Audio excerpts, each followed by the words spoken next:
Nous venons d'entendre un texte très court, surtout le premier verset qui est très connu. Si vous regardez de temps en temps les grands événements sportifs en particulier, Coupe du Monde, si vous regardez les Jeux Olympiques, et que vous regardez dans la foule, vous verrez peut-être, moi je l'ai déjà vu, des gens qui portent un grand panneau avec marqué J, un J, un N, 3. JN3. Ça veut dire quoi? Tu sais.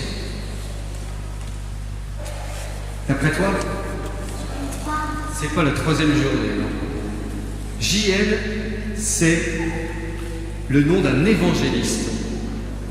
Dites-moi un ami de Jésus qui commence par J. Alors Joseph, c'est pas l'ami de Jésus, c'est le... Voilà. Qui a avec un J. Bravo. Jean. C'est Jean.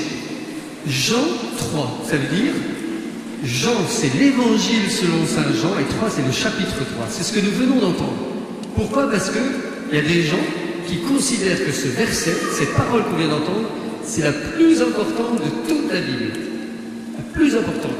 Dieu a tellement aimé le monde qu'il a donné son Fils pour que nous soyons sauvés, pour que nous ayons la vie. Dieu le Père a donné son Fils, il s'appelle... Comment s'appelle son Fils? Jésus, pour que nous ayons la vie.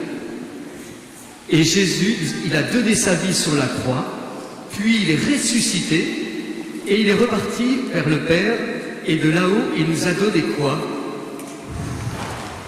Comment on appelle? Le souffle de Dieu.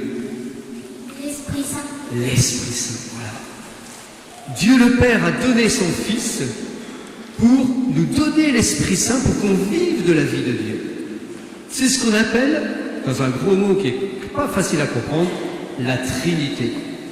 Quand vous faites votre signe de la croix, on va refaire un beau signe de croix, vous voulez? On dit au nom du Père et du Fils et du Saint-Esprit. Amen. C'est-à-dire que nous redisons le nom du Père, du Fils et du Saint-Esprit. C'est ce qu'on appelle un mystère, c'est-à-dire que ce n'est pas facile à comprendre. C'est le mystère de la Trinité, pour nous faire comprendre qu'ils sont trois. Il y a le Père, le Fils et l'Esprit, et en même temps ils sont un. C'est pas facile à comprendre, hein?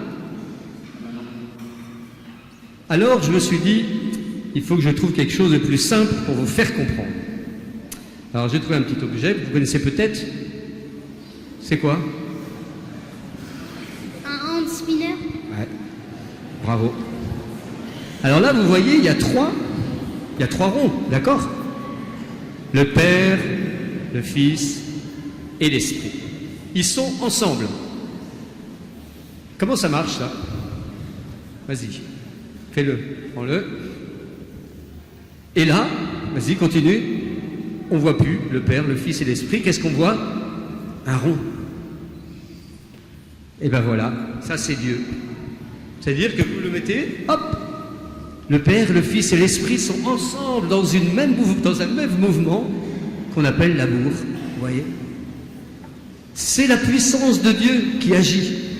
Ils sont trois, mais quand ils sont ensemble, ils se font mettre un seul. Voilà.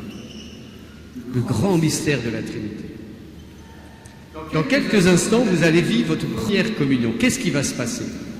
Vous allez voir, on en a déjà parlé, je vais demander à l'Esprit de venir, quand je vais mettre les mains comme ça, sur le pain et le vin, pour qu'ils deviennent corps et sang de Jésus. D'accord?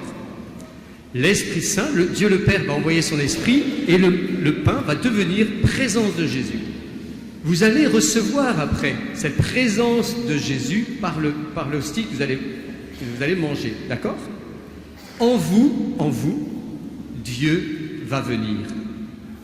Sauf que le problème, c'est qu'il va venir et il va rester comme ça. Il ne va pas bouger. Pourquoi?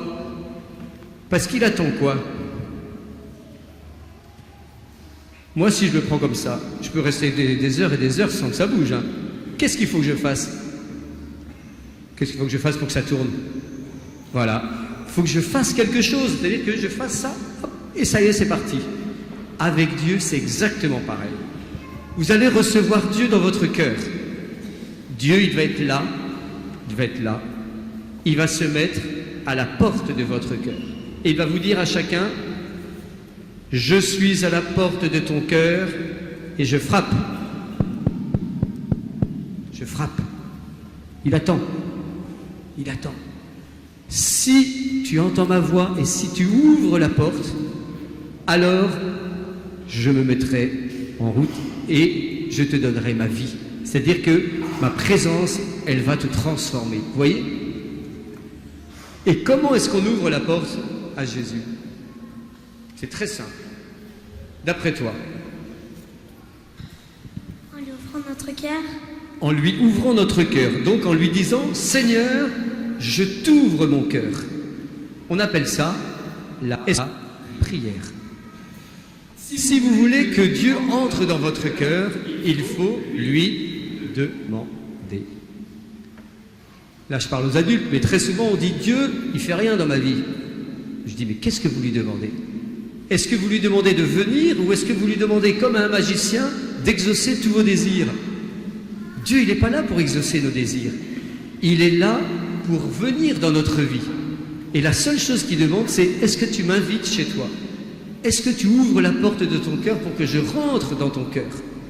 Et quand Dieu entre dans ton cœur, il t'apporte toujours la même chose. La paix. La paix. Qu'est-ce qu'il y a d'autre? La joie. La joie. Il faut le dire plus joyeux quand même. La joie. La joie. Et l'amour. L'amour. Et ben voilà. Les trois cadeaux que Dieu nous fait, mais il ne les fait pas automatiquement. C'est pas parce que vous allez communier tout à l'heure que tout d'un coup ces trois cadeaux seront donnés. Il faut que votre cœur soit ouvert, donc disponible. Donc il faut demander à Dieu, il faut dire au Seigneur, Seigneur, j'ai besoin de toi. Vous voyez? Ça c'est très important. Et ça marche tous les jours. Tous les jours, vous pouvez dire au Seigneur, tous les jours vous n'avez pas besoin de communier, mais tous les jours vous pouvez dire le matin, Seigneur, viens dans mon cœur, j'ouvre mon cœur pour que tu sois avec moi. Et puis, régulièrement, vous venez communier pour recevoir Jésus dans votre vie. Et là, je me tourne vers vos parents, vers la famille. D'abord, pour vous remercier d'avoir permis à ces enfants de découvrir cette vie de Dieu, voilà, qui peut transformer une vie lorsqu'elle est en mouvement. Lorsqu'elle est en mouvement, la vie de ces enfants, elle est transformée par cette présence de Dieu. Et tout au long de cette année, c'est un peu ce qu'ils ont expérimenté. Aujourd'hui, ils font leur première décommunion. Vous avez compris la subtilité? Avant, on appelait ça la première communion. Maintenant, on est obligé de dire la première décommunion pour faire comprendre que ce serait bien que ce ne soit pas la dernière. Alors moi, s'il y a bien quelque chose qui me fait pleurer, c'est quand je vois des enfants qui vont vivre une magnifique fête aujourd'hui et qu'on ne revoit plus après. Moi, ça me fait pleurer. Pourquoi? Parce que le cadeau, il était là, il était juste à côté d'eux, en eux, et tout d'un coup, hop, on enlève l'essentiel, c'est-à-dire cette vie de Dieu. Et je le redis, cette vie, elle ne marche, elle ne vit que si on l'alimente, que si on revient de temps en temps rencontrer le Seigneur, que si on ouvre son cœur. Sinon, il restera sans mouvement, vous voyez. Alors, chers parents, je vous invite à accompagner, à motiver vos enfants à poursuivre ce chemin de la vie avec Jésus. Je le dis souvent, mais moi je bénis mes parents de m'avoir obligé à poursuivre mon caté. Parce qu'à mon époque, c'était moins bien qu'à votre époque. Hein. Vous avez des super animateurs, vous avez plein de choses, vous faites des choses fantastiques. Moi, je m'ennuyais un petit peu, hein, mais bon, il faut le dire. Hein. Et mes parents, ils nous ont obligés à continuer en disant, pour nous, c'est très important parce que tu découvriras la vie de Dieu dans ta vie. eh bien aujourd'hui, je rends grâce qu'il m'ait un peu obligé à poursuivre ce chemin. Parce que ça a changé ma vie tout simplement, vous voyez. Et ça peut changer la vôtre. Alors, chers parents, merci d'avance pour ce cadeau que vous leur ferez, eh bien, de les aider, de cheminer avec eux. Et puis, évidemment, cette présence de Dieu, elle est aussi en vous, chers parents. Elle est aussi en vous. Et ce système de demander à Dieu de venir transformer notre vie, eh bien, il marche aussi pour les adultes. Voilà. Alors, le problème, c'est que nous, adultes, on a plus de pudeur, on a plus de difficultés, on est moins à l'aise, on est moins spontané pour dire tout simplement Seigneur, j'ai besoin de toi. Alors c'est une invitation, que ça permette aussi aux familles, aux parents de vivre la même chose, c'est-à-dire la joie de voir Dieu transformer une vie, parce que cette vie-là, eh bien c'est une vie éternelle. Amen.